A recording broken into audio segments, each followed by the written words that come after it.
back! It is episode 68 of the Crochet Circle podcast. I'm back after a summer off. Feels really good to be back in front of the camera, knowing that the Crochet Clan is on the other side of this on audio and video. How are you all doing? I hope you've had really good summers and winters, depending on where you are in the hemisphere. Have you had a good time? Have you been chilling out? I hope so, I really hope so. I would love to say it's been a bit of a chill here. It has not. We have just been going for it on the house front, with things that we'd planned and things that we hadn't planned. It's all starting to come together, but it's been an interesting couple of months, shall we say. It started with us discovering that we had no earth to our electrical system whatsoever. So you can imagine that's fun when you find out that you don't have an earth safety system for your electrics and you run a laser cutter out of your house.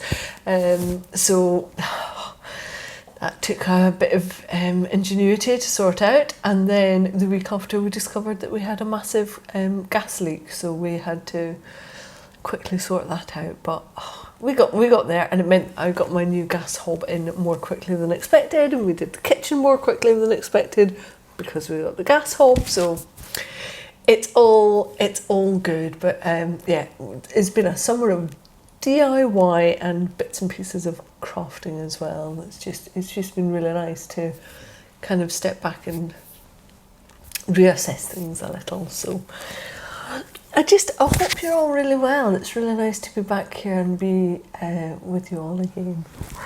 And I've been trying to encourage Pom to come on the podcast today. He was outside looking very scowly, and he came in and I thought I'll bribe him with some roast chicken, and I gave him the roast chicken, and he's literally just bogged off back outside and skulked off into the field because the cows have just moved on to the next field. So that's safe for him to go out there and have a little mooch about outside of the garden gate. But he might appear. You might get a little podcat appearance at some point today. Or you might just hear the cat flap and then him flying off upstairs to go to his little nest. Right, I wish you could see. I have piles of stuff around me because so much stuff has been going on. There's just a load of stuff happening. I managed to get a load of designing done, which is fabulous, and garden has just kaboomed basically. It's just gone into growth spurt overdrive, and it's been really nice to see what was here rather than just the stuff that I've planted in. The veggie patch is like an absolute jungle, and all the peas have gone, which is quite sad, but I ate peas on a near daily basis throughout the summer, which is lovely. And I think we've got parsnips for our kind of Christmas festive meal coming on, and they're looking pretty good. So I'm chuffed with the summer and how it's all gone. It's good. Right. But what's been going on? What can I report back on? I'm going to start off with Stitches for Survival because it's the big massive pile that is right in front of me. Thank you so much to all the people that have sent me panels in so far. It's amazing to have these coming through the post, and if you want to go and learn more about it, I've linked to Stitches for Survival in the show notes, and there's a Facebook group that you can join as well, and people have been making these amazing crocheted and knitted panels, and then my job is going to be to sew them all together, get them up to Glasgow in time, and then probably in the first weekend of November there will be some kind of an exhibition, like a craftivism exhibition, which has been held in Glasgow, hence why all of this craftivism is being put forward. But just so many brilliant panels coming through, and we've got them in from England, from Scotland, from Wales, from Germany. I think there are a couple that are due to come over from the US, possibly Canada. We've got knitted ones, we've had crocheted ones, and people have just put so much time and effort into them. This one from Caroline has got trees and stripes, and they're all meant to be in blues and greens and carry a message or not carry a message, because you need plainer ones to let the more detailed ones pop. And here's one of those more detailed ones. So this one was by Lorna, and it's seascape themed, and she's crocheted on like a little starfish and an ammonite and this amazing like jellyfish with its little tentacles. It's just brilliant. So if you're partway through, keep on going, and please do get them to me, and I'll be able to photograph them all together before I send them off up to Glasgow for COP26. I'm hoping to be there as well. That's the other thing to say.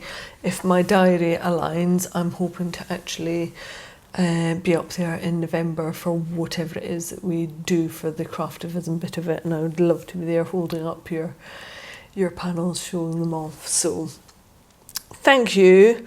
If I get this right, we've got one in from Lorna, Caroline, Trina, Claudia and Jill so far, so thank you for that. And then I've got a couple to add in as well, and I will get these stitched together, and hopefully we can get this spread across the internet and raise a bit more awareness over climate change.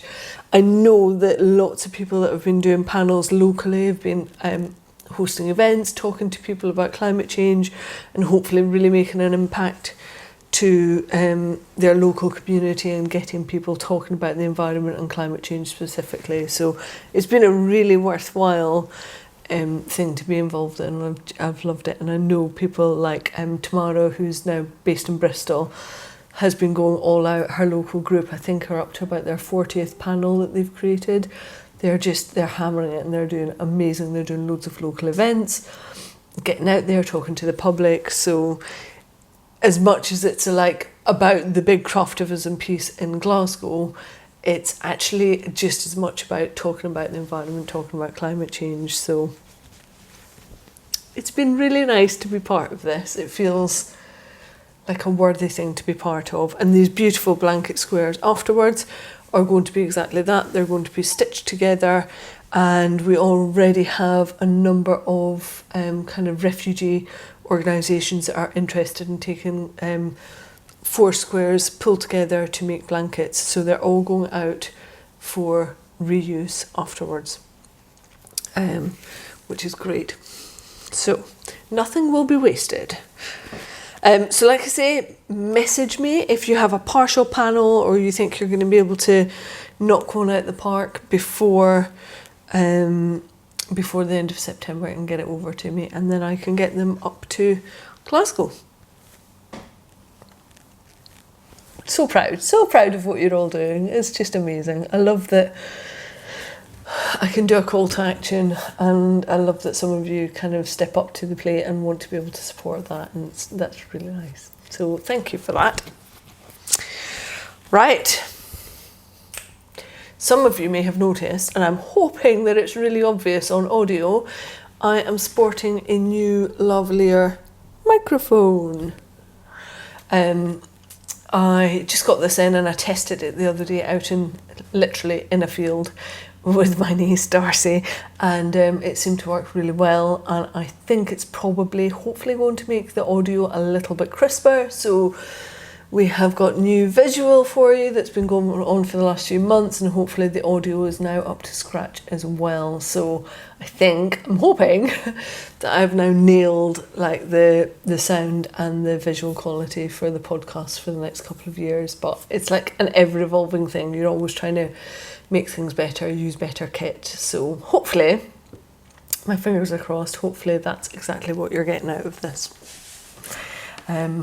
I really hope so, because I can't have a wire stuffed down my bra, coming up my dress and under the table, so I can't actually move until I finish recording a podcast. So this had better flaming work, and I'd better not drink too much coffee either. Right, my lovelies, would you like to see some Final Destination things? Would you like to see and hear about all the things that I've been making? Let's start with one of the longest standing whips I think I ever had in my lifetime, which is my Clean Lines shawl by Anna Nikopinowicz. I finally got this thing finished and it is massive. So this is a mosaic crochet shawl and I've done it in a dark charcoal grey and a chartreuse green, kind of yellowy, colour, and it's got 3 different mosaic panels, and it really, you've heard me talk about this for months now, but it took me quite a long time because this is my first ever mosaic crochet project that I've ever worked on. It took me quite a long time to get my eye in and work out how I could work my way through the pattern chart and for it to make sense and to be able to take it off quickly. And it was about halfway through the first panel that I finally went, okay, that's how I can do it and remember where it is that I am at. But I got there, and this thing is an absolute whopper and I love it. I really love it. It uses Einband, which is a heavy sport weight. So not sport weight, it's a heavy lace weight. And it comes from Iceland. It's 100% wool, and it's basically like a very lightly twisted roving. So it can snap. It didn't snap during this at all because it's got that slight twist in it, but it's just like one strand of wool. There's no plying to it at all. It just has got a light twist. And so what that means is that this is a lovely, lightweight, but warm as anything shawl. And like I say, it's absolutely massive. It's way beyond my wingspan, and my wingspan is about 1.8 metres. Sometimes I like a big shawl and just tucking it and having my jacket around it, and I think that's how this is going to be worn. And it's also one that I will probably use a shawl cuff with because I think it would look really smart. So if you're in need of a project that is just going to test you a little bit more, that has got some pattern repeat to it but is like a thinking project, then I recommend this one. You can get it from Ravelry, or it was in Inside Crochet, and I've added the links into the show notes. Go and give Anna some love. She's a really amazing designer, and she's written quite a few crochet books now as well, and she's just a really nice human being. So I would suggest going having a look at this one. Her version is really quite different from mine, her original one that was in the magazine. She uses like a tealy blue and almost like an oatmeal silver colour, and so mine is probably a bit more on the striking end because of the grey and the chartreuse, but that was what I wanted. But look at that mosaic, it's beautiful. I definitely have more mosaic crochet in me, and I'm trying to think about how I could build this into a design because I love the potential that it's got. You could just make so many things, and if you were doing this with like a whirl or something with a bit of a colour change, it would just look amazing and really pop out. So not in the very near future, but at some point you may see a mosaic crochet design from me. So that one is Clean Lines shawl. It's huge. See what I mean? It's absolutely huge. I'm struggling to fold it. No wonder it took me so long. I mean, that has a lot of crochet in that. It's almost like blanketable. And I used all the right hook sizes that you have in the actual pattern. So if you go to the pattern, I did that. If I get some time, I will try and pull together an Evernote project sheet for this and add it to the show notes, but I'm running a little behind time this month, just because it's just been one of those weeks, and so I might not get to that, but it might be there in the future. I will try my best. If not, I will pop details into an Instagram post or something instead. So that was Clean Lines. What else do I have? You may also remember back at Christmas time, one of my presents from Matthewkins was a Glasgow tapestry, which is part of a kit. And I finished this off like maybe 3 or 4 months ago. I was really quick with this project. I love doing it because you don't really have to follow a pattern. It's just like painted by numbers. You just follow what's on the pre-printed grid squared, which suits me no end sometimes when I need something just a little bit that requires less brain power, basically. So it sat there for ages. I finally blocked it during the summer, and then I was on a cushion making mission, and so I made this into a proper cushion. Let me show you how that looks. So I found this really easy cushion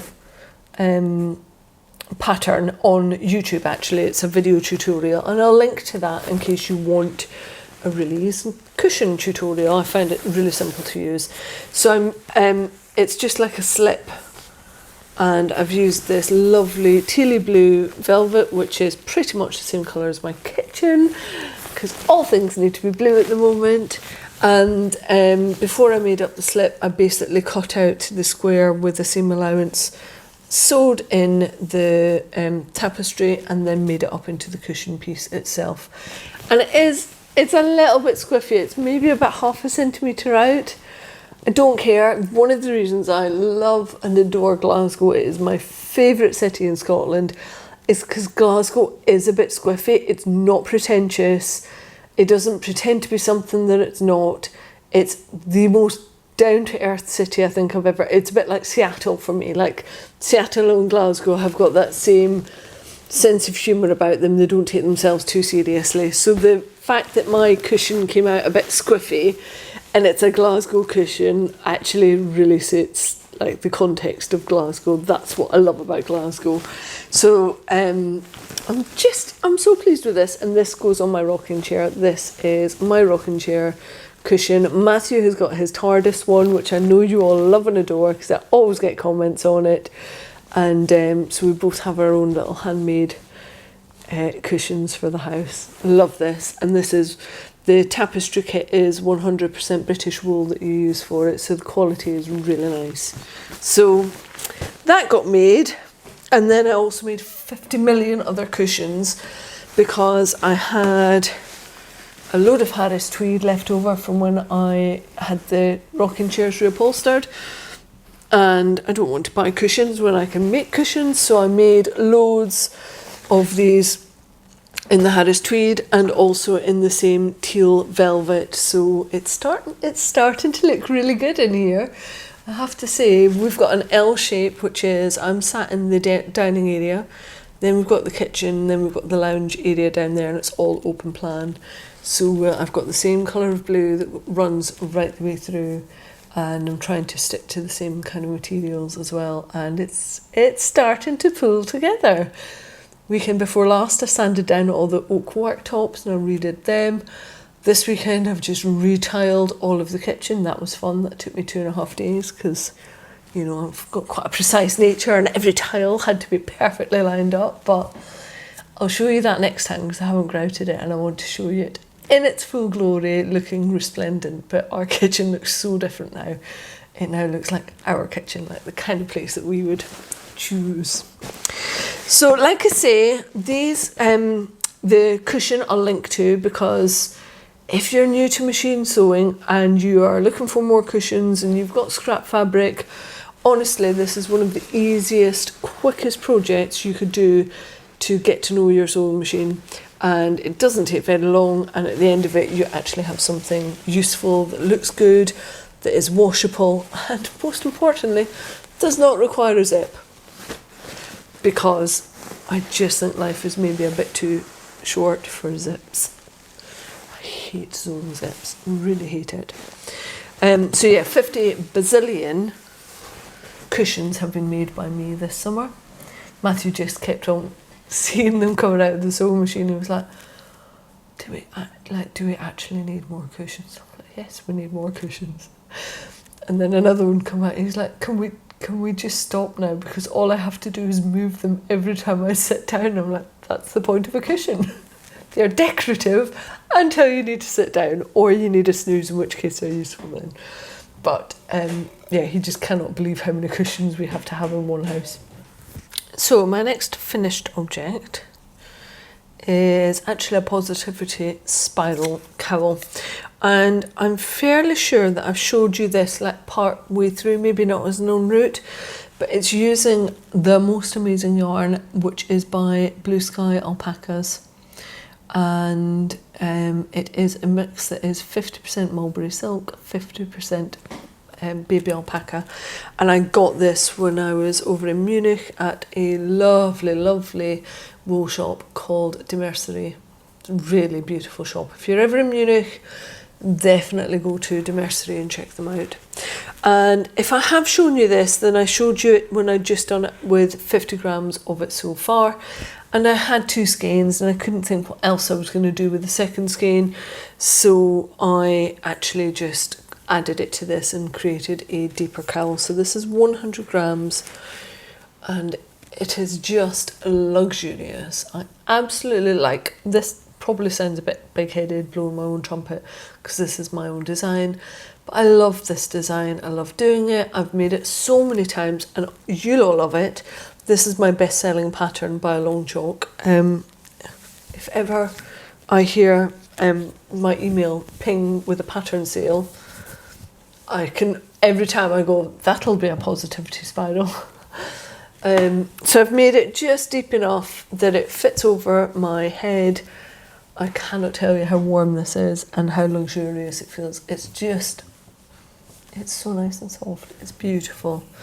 So I've added a link into the show notes for where you can buy this in the UK. I think this is generally available worldwide, probably in your more high-end yarn shops. The link that I've given to is Tribe Yarns, because they're the ones in the UK that I found it in. And if you're after a little treat yarn, I mean, this is luxurious. It was beautiful. It was, I didn't realise, because I was paying in euros what I'd paid for it last time, but apparently it's now £16 per 50 grams. I never normally spend that much money on yarn, but I did, and I love it, and I'm making no excuses about that. But that also feels good, because that's another load of stuff that's out of my stash and into something useful, which is nice. But the colourway that I've used is silver, and it's the metallical range, so obviously a lot of the colours are metal based, and the silver one is just beautiful. They have one called Pewter as well, which has got slightly darker grey flecks in it. That is lovely. Honestly, you would have a jumper out of this and the drape on it would just be incredible. It is beautiful to work with. I mean, a lot of flyaway fibre, so if you're, that could also be cat hair, but if you have issues with flyaway fibres, then alpaca maybe is not the fibre for you to use, but so soft, so luxurious. I love it. So that was another one done, just finished that very recently. And then what else have we got? What else has been finished? Let's have a look. So the other thing that I worked up, and again, this one you've probably seen because I finished it up in January. It is the Positivity Spiral hat. This was done as part of the Kickstarter campaign for Murit.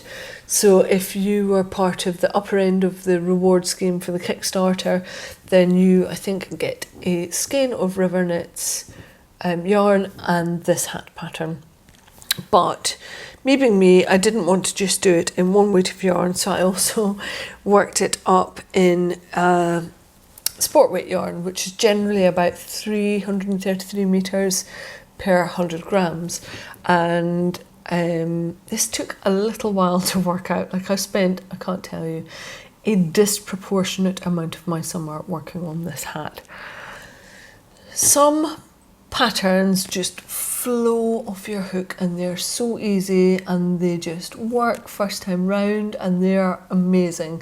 This pattern, however, I had grand plans to do it in the 4-ply, sport weight, DK and Aran weight, and it just didn't work. The pattern repeat wasn't there for the heavier weight yarns, and it took me forever to work that out. I'm not joking. Like, this one had to be coaxed out. This was a difficult birth of a second hat pattern, but I got there. And what I really love about it, and I'll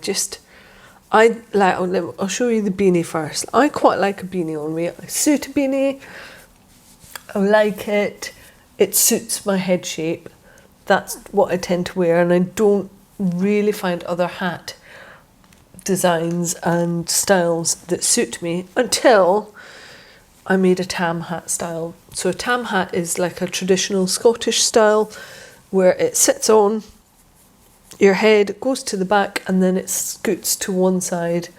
And as soon as I put this on, I was like, oh, I can wear a tam style as well. I found another hat that I suit.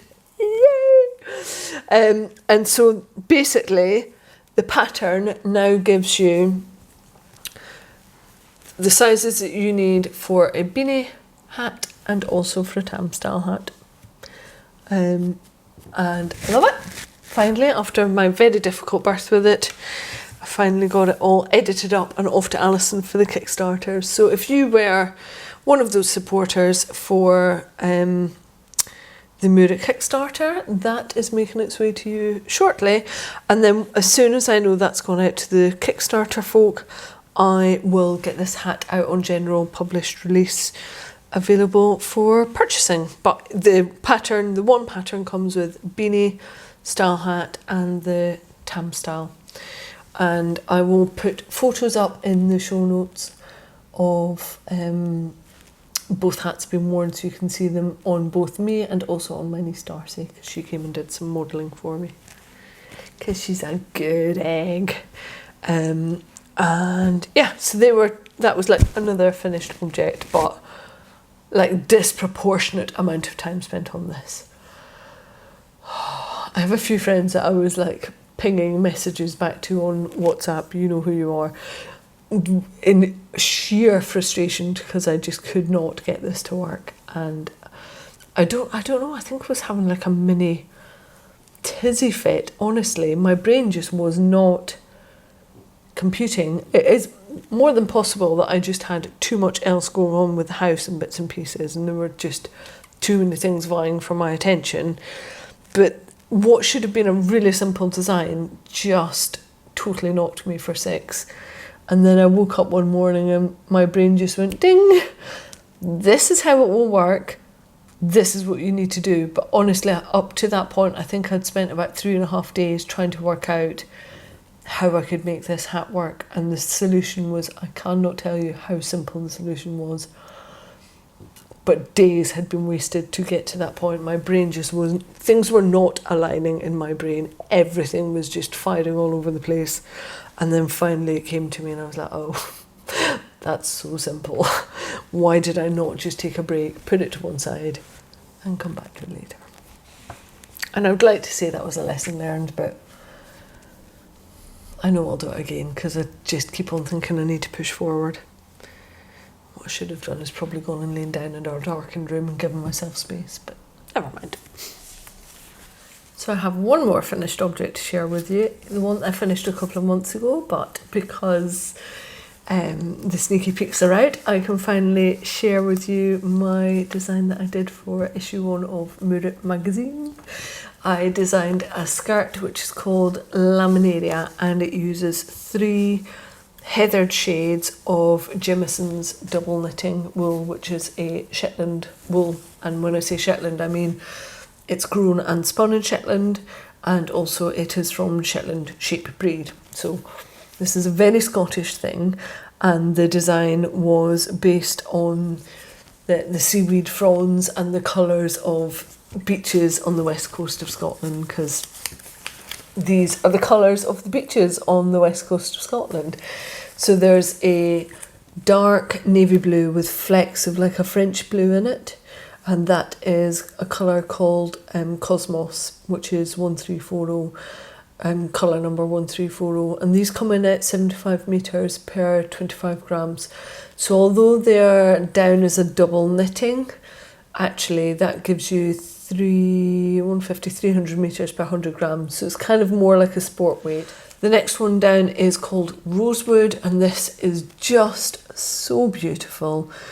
Rosewood is a real mix of colours, it has a real melange about it. So on first sight it looks bluey, and it's got like a dark tealy blue in there, but it also has hints of rust and mustard in there too. It's very heathered as a colour and it's beautiful. And when you pair that up with the final one, which is called Storm, which is a lighter blue, but again with a hint of teal in it, which is every bit as heathered, but the heathering of that comes from a fawn brown and like a camel brown as well. And those two together are just beautiful. I've seen a hat, a Fairal Tam hat, knitted up in these two colours, and it was the most gorgeous thing. So I decided to pair it with the blue rather than go with a cream.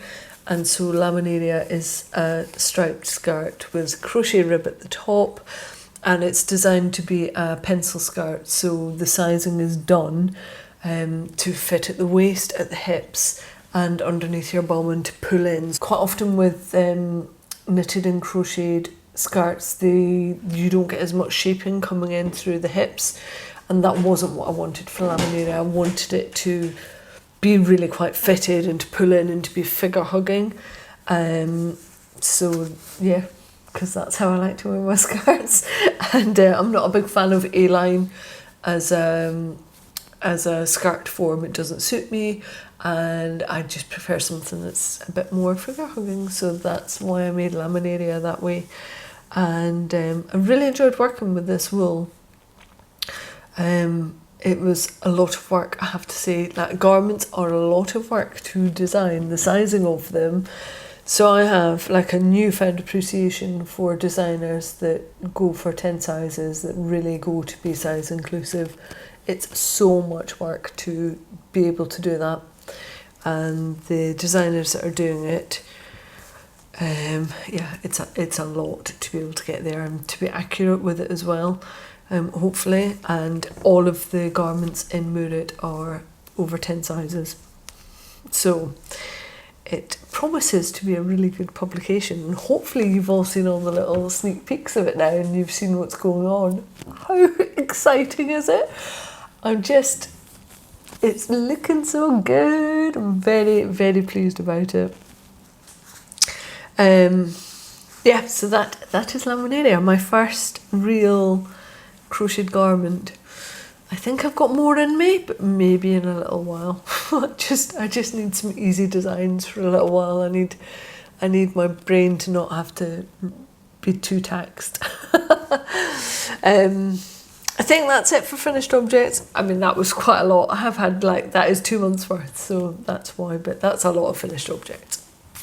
On to en routes. That is one. I'm just going to show you a couple of project bags, because I've gone from I'm going to finish all the things to then I went to I'm going to start all the things. So I have a bag that I'm not going to show you because I've only just started it. Another bag design that I'm not going to show you because I've only just started it. And a sock design that I've just started. I basically started all the things, then went into a bit of a tizzy, felt like I was overwhelmed by all the things, and then paired it right back again. So I have bags worth that are just going to be put to one side for a little while until I am ready to come back to them and I've finished some more projects. I don't know what was going on. This is about 2 weeks ago and I was just like, I don't know what to work on, and basically started all the things. And now I'm really regretting that decision because I've got too many open boxes. There are too many open boxes in my mind. Never mind. It's time to finish some more things then. So en route, a couple of the things I do want to show you. The first is with this monster-sized, huge ball of wool. This came from Woolly Knits, and it's actually their rug wool. It's British wool, I believe, and it is huge. It's like a felted roving, and I'm using a 10mm bamboo hook with it. So this is one of my bag designs. This is the one called Swell, and basically it's moved into another iteration. It was actually originally going to be in Jimison's yarn, and I was going to felt it. So the bag has evolved a little bit from where it was, but it is going to be a massive oversized kind of market bag. And by market bag I don't mean like one of the open woven ones that you put your vegetables in. I mean like styled on one of the big French woven market bags that you get with the nice leather handles. That's what this is going to be. So I've literally done the base of it so far, and I am about to pull up and start with the height, and just increasing on the sides so I get that nice kind of open increases on the side of the bag. And it's quite quick to work up because obviously it's very chunky yarn. But I'm going to add a little bit of a zhuzh to it, because why wouldn't you? And I'm not going to show you how, because it will be a spoiler for the overall effect of the bag when I've got a little bit further on. But I'm going to also be using some linen yarn in it. This is a DK weight 100% Swedish linen that I'm adding, that my friend Yael sent to me. She passed to me at Edinburgh Yarn Festival actually a few years back, and it's been sitting there waiting for the perfect project, and the swell bag is the perfect project. So look at these two colours together. We have the kind of very warm buttery cream of the big rug wool against what is quite a petrol blue. It's got a slate kind of a blue to it as well in the linen, and those two together are just gorgeous. And then they're going to be paired with brown leather handles. And you know, when you have that vision in your mind of what it is that you want to produce, I am so hopeful that I can build that into this design and that I can pull off what I have in my mind. All too often you don't quite get there, and sometimes not just in my design work but in anything that I'm making, I have this really high bar of what it is I think I want to make, and sometimes I don't quite get there. I try my hardest and it doesn't quite get to that achievement. This one, however, I'm really hopeful for. So I will be working on this over the next couple of weeks, and I will have more to share with you when I get to the other side of the podcast. Now, this should obviously be a really easy design, but because this wool is not just going to be readily available to everyone, I'm going to work up a second version of this pattern. Obviously, why would I? Why do one thing when I can do 50 things? But I'm going to work up a version that everybody globally would be able to work up. So there is more to this pattern, but I want to get at least the first bag design done and sorted first. And then we'll work up a second version, which essentially you'll be able to work from stash yarns. So I will come back to you on that one and let you know what is happening with it. So this is the second of the 4 bag designs. I started the third one, but I really have only put a couple of rows into it.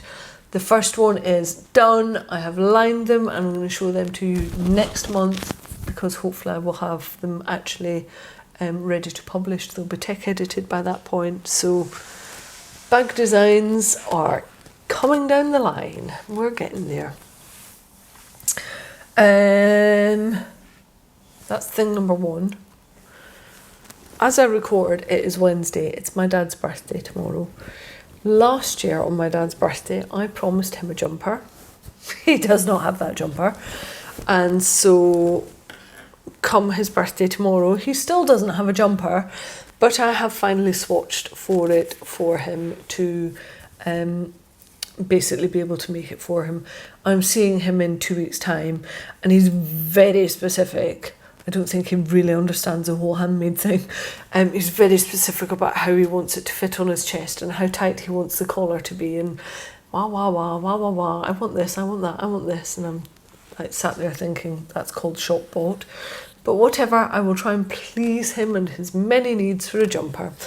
So I have swatched, I got gauged, like when does that ever happen? And I got stitch and row gauge, that really never happens. And the wool that I'm using is a Plötulupi, which comes in these plates, and it comes from Iceland. Obviously it's for my dad, he's going to want Icelandic wool. And I'm actually holding them double. And again, this is a roving yarn. It is not plied. It is very, very friable.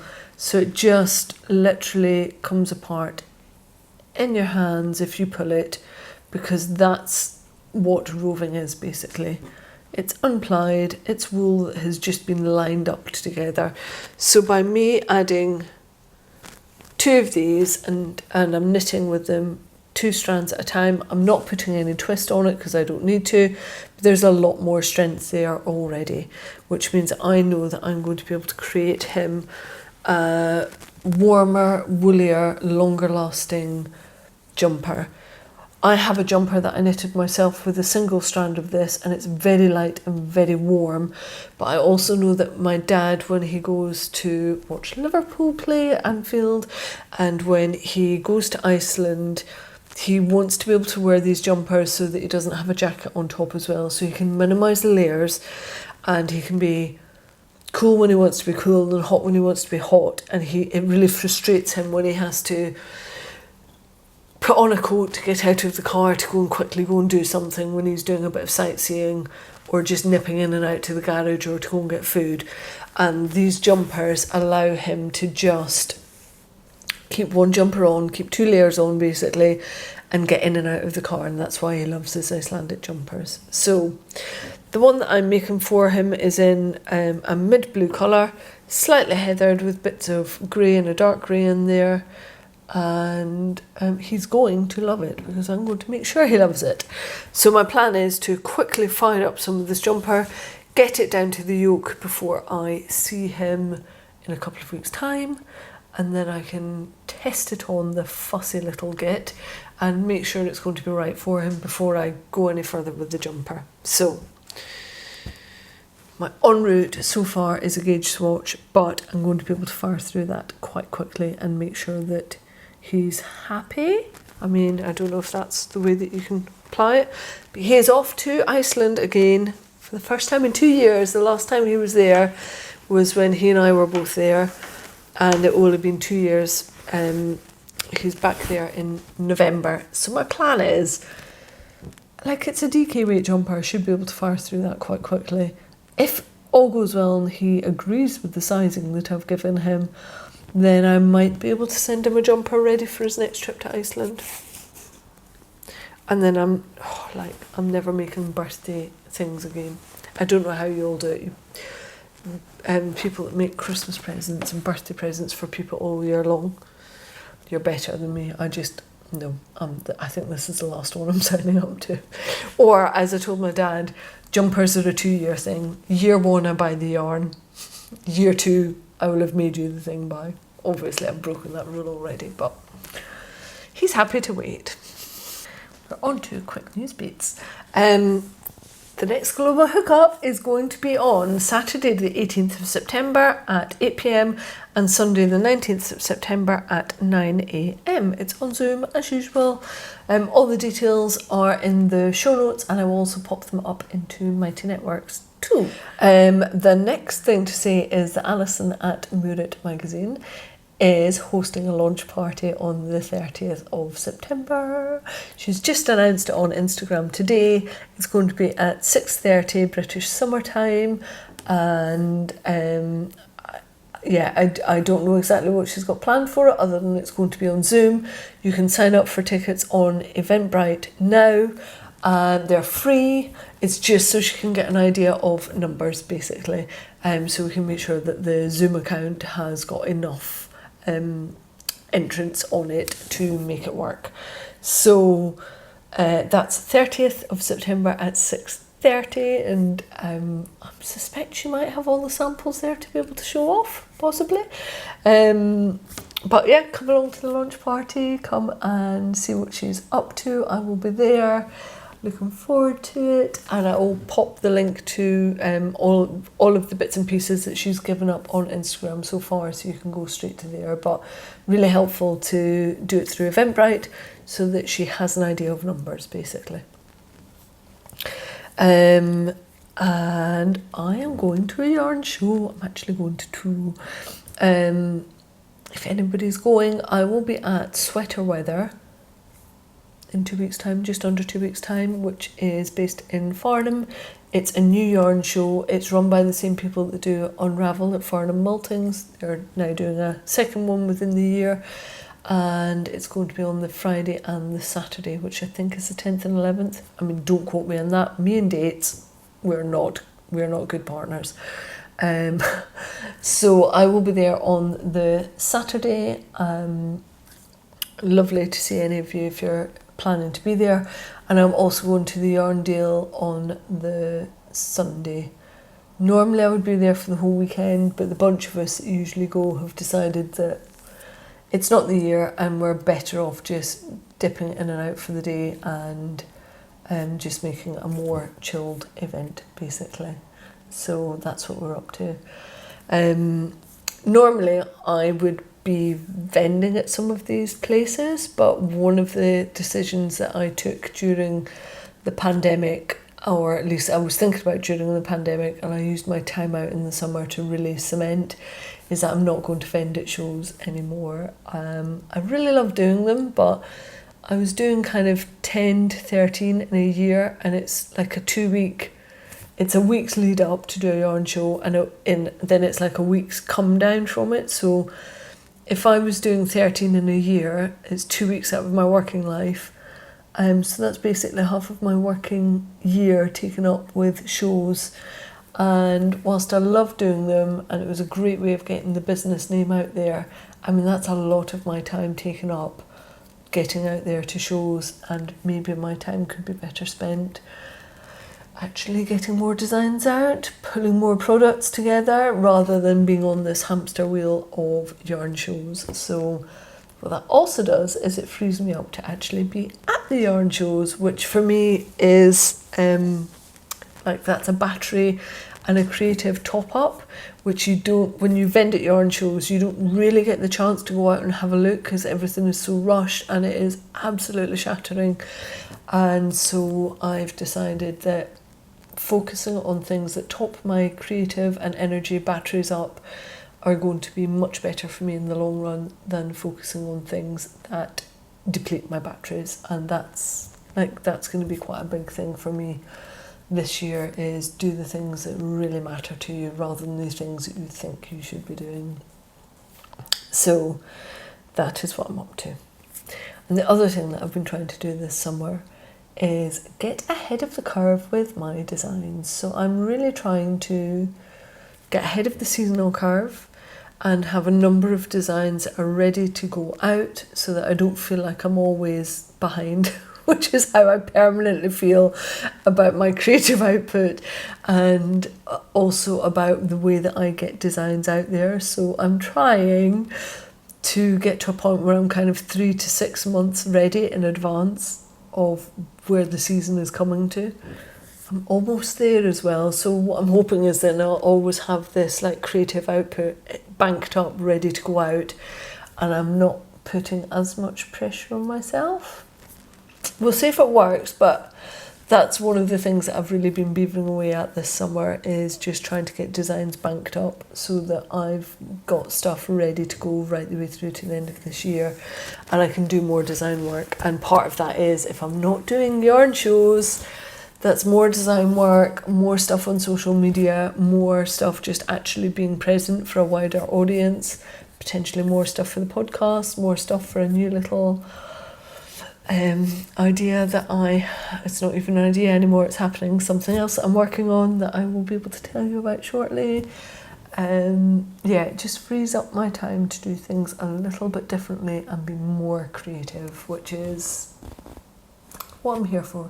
It's what I was put on this planet for, to bring creativity and positivity and joy, hopefully. So that's what I'm going to be working on. Positivity and joy. So that is it for quick news bits, which just leaves me with a big up.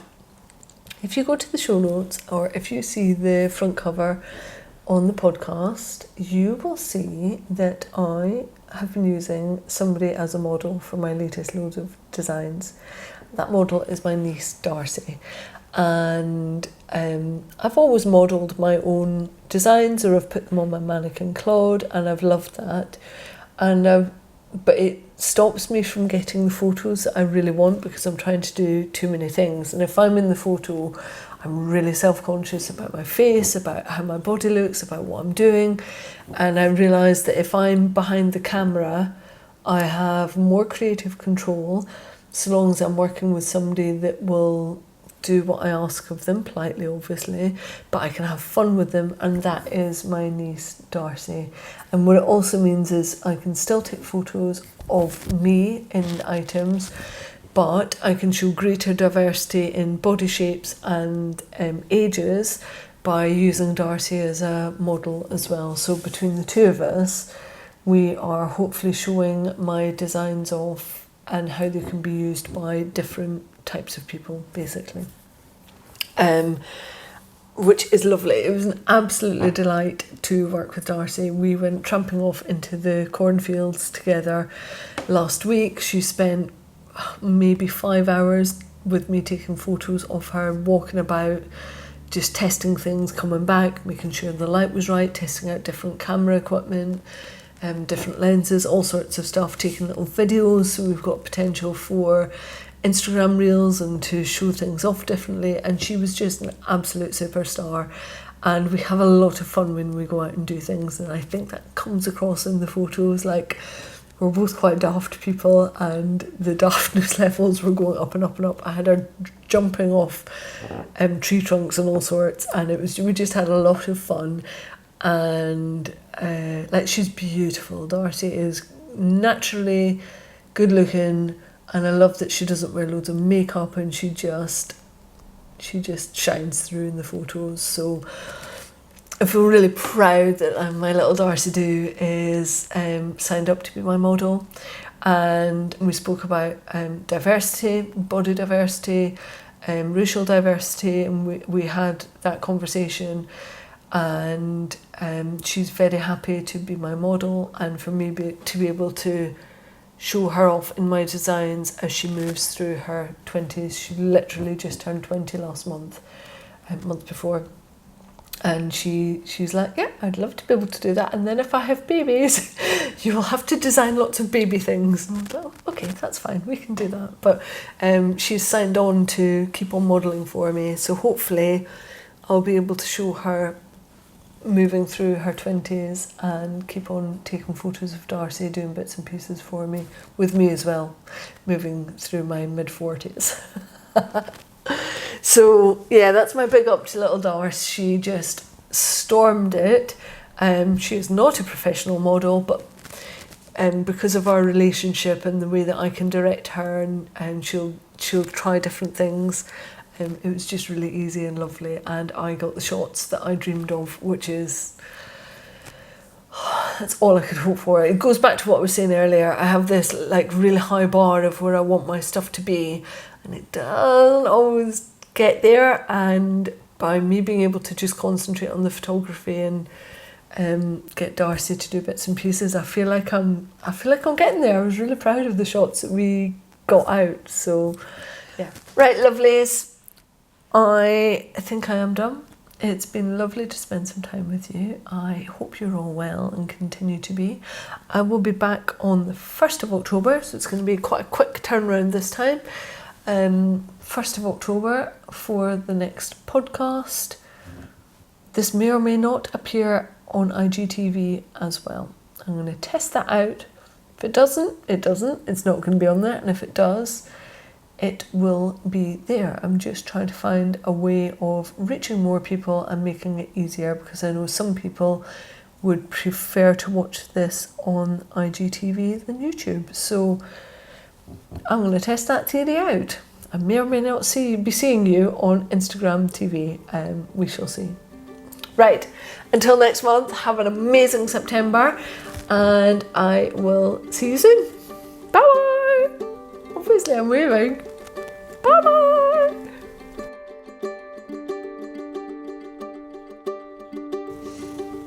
No, my baby.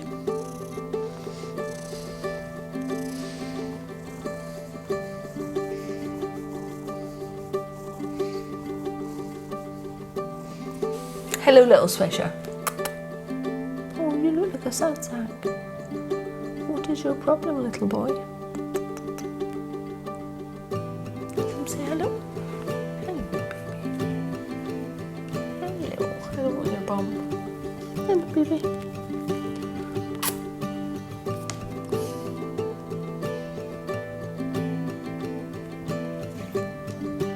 Who wants that? Nobody wants that.